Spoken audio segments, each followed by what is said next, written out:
هي كلمة وقالوها زمان: الطيب في زماننا ملوش مكان. والله يا جماعة اللي قال المثل ده ما كدبش فعلا. كلمة وقالوها زمان: الطيب في زماننا ملوش مكان. يعني ايه بقى الكلام ده؟ يعني انت لما تكوني جدعة قوي وطيبة قوي وخدومة قوي مع اي حد، سواء جوزك، جيرانك، صحابك، هم تعودوا دايما ان انت طيبة، تعودوا دايما ان انت اللي بتدي ما بتطلبيش، تعودوا دايما ان انت اللي بتضحي، محدش يضحي عشانك، اتعودوا ان انت اللي بتقدمي تنازلات عشان تعيشي وعشان تكملي، لكن مفيش حد بيقدم تنازلات علشانك. يبقى فعلا الطيب في الزمن ده ملوش مكان. الطيب ده الناس عايزينه عشان ينهشوا فيه، عشان يدوسوا عليه. عايزين نصلي على النبي. اللهم صل وسلم وبارك عليك يا حبيبي يا شفيعي يا رسول الله. اذكروا الله الا بذكر الله تطمئن القلوب. انا بصوا يا جماعه، إيه، انا مش مستغربه للموضوع اللي حصل معايا والانقلاب اللي حصل في حياتي، مش مستغربه، بس هتجنن. يعني الواحد بيدي بكل ما فيه، بيسعى على قد ما يقدر، بيبقى كويس على قد ما يقدر، بيحاول اي كلمة وحشة احاول اتلاشاها. مع ان اي واحدة ست ساعة نرفزة ممكن ترد رد مش كويس، ممكن تقول كلمة مش كويسة، لكن انتي لو رديت، انا لو رديت كلمة مش كويسة هتاخد 100 جزمة على دماغي. ليه؟ انت ما ترديش، انت تتشتمي بس، انت تتضربي بس، انت تتهاني بس مفيش غير كده. وانت اللي تصالحي وانت اللي تراضي وانت تطبطبي. ليه؟ عشان الكل اتعود على كده. كلمة وقالها في وشي، يعني عايزة اقول لكم طلعت من بقه كده زي النار اللي دخلت يعني بتكوي معدتي كده من جوه. كلمة قالها في وشي، استغربت من الكلمة، بس ما استغربتش من الاسلوب، لان الاسلوب ده اصلا الواحد متعود عليه من زمان. المهم ايه، عايزين كده نصلي على النبي ونشوف بقى الفيديو بتاعنا الجميل دوت اللي احنا شايفينه. اعذرنا حبايب قلبي اليومين دولت. بصوا هنزل لكم تنظيفات رمضان ومشتريات رمضان، وان شاء الله باذن الله هحاول ان انا ما اسرحش ورا الاوهام، ورا النكد، ورا القرف ده كله، هترك ده كله ورا ظهري زي ما انتوا كلكم بتقولوا لي. بس انتوا عارفين برضو الواحد بيبقى باله مشغول شوية، برضو الكلام بيضايق، الاسلوب بيضايق، فالواحد بيبقى متضايق شوية. انا اصلا خلاص بقيت عامله شبه الخدامه فعلا، زي ما جوزي قالها لي، زي ما قالها لي في وشي. انتي مش ما تفكريش ان انت هتعيشي مع جوزك دايما شايفك الوردة المفتحة، الوردة اللي بتطرح في كل مكان، الوردة اللي ريحتها فايحة قدامه. لا، ما تفكريش ان جوزك دايما هيشوفك انت الملاك، انت القمر، انت اللي ما فيش منك اتنين على وجه الارض، انت الست الجدعة اللي بتقفي وبتسندي وبتساعدي. لما الحيطة بتميل انت بتكوني واقفة ب100 راجل. لما حد بيحصل له حاجة، سواء جوزك ولا حماتك ولا اي حد، انت اللي بتكوني واقفة ب100 راجل. لكن انت لما بيحصل لك حاجة واصلا ما بيحصلش منك حاجة، ماشي، ما بتلاقيش اللي بيدعمك ولا يقف جنبك ولا ياخد بايدك ولا يقول لك كلمة حلوة يطبطب بها عليكي. فعشان كده بقولك ما تفكريش ان انت دايما هتفضلي الوردة اللي ريحتها فايحة في المكان. انت هتكوني في نظر جوزك حلوة في لحظة معينة كده عند الراجل، اظن كلكم عارفين اللحظة دي، في لحظات معينة كده عند الراجل، بس في الوقت ده. بعد كده هو مش شايفك اصلا. وطبعا انا عارفة ان في ناس هتقولي يا ام زيد مش كل الرجالة، ده جوزك بس. لا، مش جوزي بس، في ناس كتير كده، في عينات كتير يعني بالطريقة دي كده.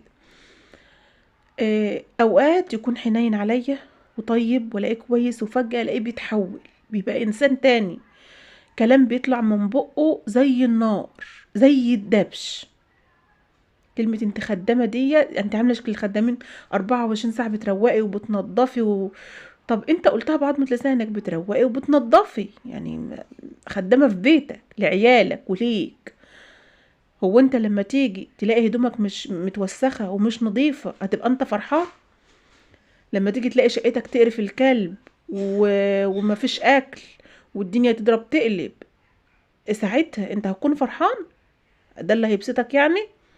اقعد 24 ساعة اتزوق والبس واشوف نفسي واعمل واعمل واعمل و... وما اشوفش طلباتك، يعني ما اعملش اكل، ما اعملش اي حاجه. ما فيش واحده في بيتها يا جماعه ما بتلبس، ما فيش واحده في بيتها ما بتتزوقش، ما فيش واحده.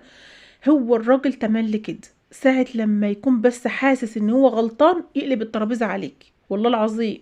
بحس ان كل الرجالة كده، اول لما يلاحظوا ان هم غلطانين او هيقعوا في غلط، او الغلط هيركبهم والناس كلها عارفة ان هو غلط، تلاقي بيقلب الترابيزة عليكي، ممكن يتبلى عليكي، ممكن يقولك انت عملتي حاجة وانت ما عملتهاش، هيطلع فيكي عيوب وهو اصلا العيوب دي شايفها من زمان اصلا، وما بيتكلمش، وبالنسبة له كانت عادي. لا، هيطلع كل القطط الفاطسة فيكي ساعة لما يلاقي نفسه بس غلطان كده ثانية. انت فاهمة قصدي؟ المهم ما تشغلوش بالكم، الكلمة اللي اتقالت دخلت وجعت جسمي وجعت بطني وعم بص دخلت قلبت كياني كله. الكلمة اللي قالها انت اصلا بقيتي شبه الخدامة. ف ليه معرفش ليه، ما انت كنت كويس وقعدت وكنت كويس. اه بنتشاكل كتير، بنتخانق كتير، وبنرجع تاني بس ليه القلبة دي؟ ليه؟ انتوا عارفين يا جماعة ان ممكن الراجل والست يكونوا ملاك الاتنين مع بعض، والله العظيم زي ما بقول لكم كده، وكلمة من الراجل وكلمة من الست الشيطان بيحضر ممكن يتطلقوا في ساعتها. مش ممكن، ده بيحصل، والله العظيم بيحصل. انا من شهرين فاتوا والله العظيم كنت عند المأذون بنتطلق، كنا عند المأذون بنتطلق. لما اللي اتدخل بقى والناس اللي اتدخلت وكده وقفت الموضوع خالص، هو مرضاش يطلق. طب ما انت يا ابن الحلال مش راضي ومتمسك بيا وعايزني ابقى في البيت وام عيالك، وانت حبيبتي وانت قلبي وانت روحي طب ليه كل المواقف اللي بتحصل دي؟ ايه اللي حصل يعني؟ ايه اللي حصل لده كله؟ انا مش فاهم. جيت فجأة وانا معرفش ان انت جاي اعملي اكل، طب هقوم اعمل. طب جيت لقيتني مروقة بشيل بنكت بعمل، انا شايلة البيت كله على كتافي، يعني بنظف بروق بعمل بخلي كل حاجة شايلاها، ست مجتهدة بتعب. بدي ما بستخسرش، بدي بكل جهدي، بدي بعمل كل حاجة. فأنا عايزة الستات تاخد بالها من نفسها شوية، مش بقوي الستات ولا حاجة والله يا جماعة، كل واحدة بتبقى عارفة. بص أنا عايزة كل واحدة تبقى عاملة لنفسها شخصية وكيان شوية. ازاي يعني؟ انت بتبقى عارفة الراجل اللي معاكي، عارفة الراجل اللي معاكي ده على ايه، قلاب، لا طيب، مهما يتنرفز ما بينفعلش وما بيتغير، ما بيتقلبش عليكي قلبة وحشة. ولا مثلا جوزك مثلا من نوع في ثانية بيقلب عليك وممكن يبيع الدنيا كلها ويبيعك. جوزك كويس وحنون، بيعدي المواقف بيعديها، ولا بتنيه على لحد ما يخرب البيت. اكيد انتي ظنان شكاك لكاك، اكيد انتي هتكوني عارفة جوزك انه واحد في دول بالظبط. فكل واحدة بقى بتبقى فاهمة جوزها وحافظاه، فانتي بتلعبي على الدور ده. طب جوزك يستاهل فعلا تكوني كويسة معاه ولسانك كويس معاه، ولا يستاهل انت ترد عليه، ولا يستاهل ايه بالظبط؟ انا بقى معرفش انا انهي في دول. ساعات بتعصب وبرد، ساعات بتكتم واحط جزمة في بقي ما بردش خالص، بس برضو بلاقي نفسي وصلت لنفس الطريق، خناقة شتيمة ضرب، الكلام ده كله. لا اله الا الله. المهم يا ولاد حطوا اللايك وصلوا على النبي، ربنا يصلح حالكم يكبر بخاطركم. انا مش هحط الكلمه اللي ولا في دماغي، خليني فرحانه بدخلة رمضان، خلي الزعل جوايا، مش عايزه انكد على حد في الايام المفترجه اللي احنا داخلين فيها دي. خلي الزعل كده جوا قلبي. معلش ان انا حكيت لكم الموضوع دوت، بس انا كنت محتاجه ان انا افضفض معاكم. المهم ايه، خلاص بقى هندخل بقى على رمضان كده وهننسى كل حاجة وزي ما انتم شايفين كده بعمل تنظيفات رمضان مسكته بقى يا ولاد. بصوا خلينا بقى في الجد والضحك والفرفشة بقى، ما ينفعش كده. بس انا زعلانة منكم، انتوا ليه ما بتدخلوش على قناتي الجديدة وتشتركوا فيها؟ ليه؟ قناتي حياتي احلى كل يوم، اسمها حياتي احلى كل يوم. آه، هي اسمها حياتي احلى كل يوم ولا اسمها ايه؟ والله العظيم نسيت اسمها، حياتي احلى كل يوم، مش فاكره. المهم انا حاطه لكم اللينك بتاعها في المنتدى بتاع بيتي مستور بالرضا. خشوا على اللينك يا جماعه، تلاقي نفسكم في قلب الفيديو. عايزين ننزل فيديوهات عليه وانا مش عارفه انزل الا لما يجي عليها مشتركين كتير، فاهمين قصدي؟ فيا ريت تشجعوني كده وتحفزوني هناك كده وتروحوا عشان خاطر ايه، ننزل فيديوهات عليه، تمام كده. طيب المهم هنا بقى حبايب قلبي، اللهم صل وسلم وبارك عليك يا حبيبي يا شفيعي رسول الله. عايزين بقى ايه نستغفر ربنا كده ونخش بقى على الفيديو بقلب جامد، ونشوف بقى يا ست الكل ايه اللي انت ما عملتوش في التنظيفات بقى. انا مسكت المطبخ زي ما انت شايفه كده، مسكت المطبخ الالمونتان، مسكته خليته عروسه، اقسم بالله عروسه. مسكت حبه كلور على حبه صابون، ومسكت دعكته ونضفته وخليته فل. امال ايه يا ولاد؟ هو احنا هنسيب الزعل ينهش في عظمنا؟ يا ستي طز في الرجاله كلها وطز في الناس كلها، طالما ما فيش حد بيعمل لك حساب ولا حد بيعمل لك اعتبار. فرحي نفسك بنفسك، ما تخليش حد يزعلك، ما تنكدش عن نفسك، فرحي بيتك وعيالك. انا بقى عامله لكم شويه تغييرات. انتوا هتشوفوا الشقه دي شقه ام زياد، دي شقه ام زياد وعيال ام زياد، مش شقه حد. الشقه اللي انا تعبت فيها، والشقه اللي حطيت ياما حطيت فلوسي فيها وياما صرفت وياما جددت وياما وضبت، وكل ده مش باين، اي نعم، بس مش مشكله. انا قاعده فيها واستحاله ان انا اخرج منها ان شاء الله باذن الله تعالى. تمام كده.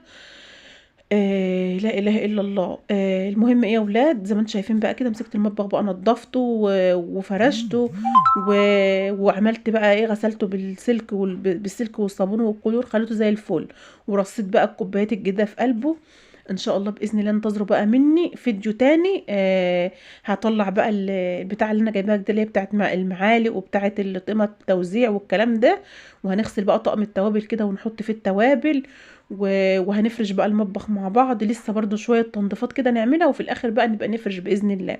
يعني انا كده وانا بنظف بطلع الحاجه رصها، يعني اطلع مثلا علبه البتاعه دي بتاعه المعالق، احط فيها المعالق، طلعت الكوبايات الجديده رصيتها يعني وانا بنضف كده برص الحاجه. في الاخر خالص بقى الفينش الاخير خالص، اركب الستاره واجيب ايه، واجيب لزق للرخام. ممكن تقولوا لي يا ام زاد الرخام كده نضيفه ومش عارفه ايه. لا يا جماعه، انا محتاجه ان انا اغيره برضو.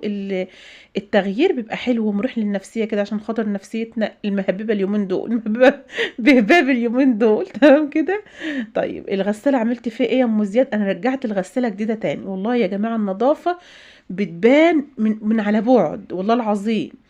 الغسالة حطيت، بس بصراحة ما تجربوش اللي انا عملته. انا من ساعتها وانا عيني بتحرقني وبطني وجعاني.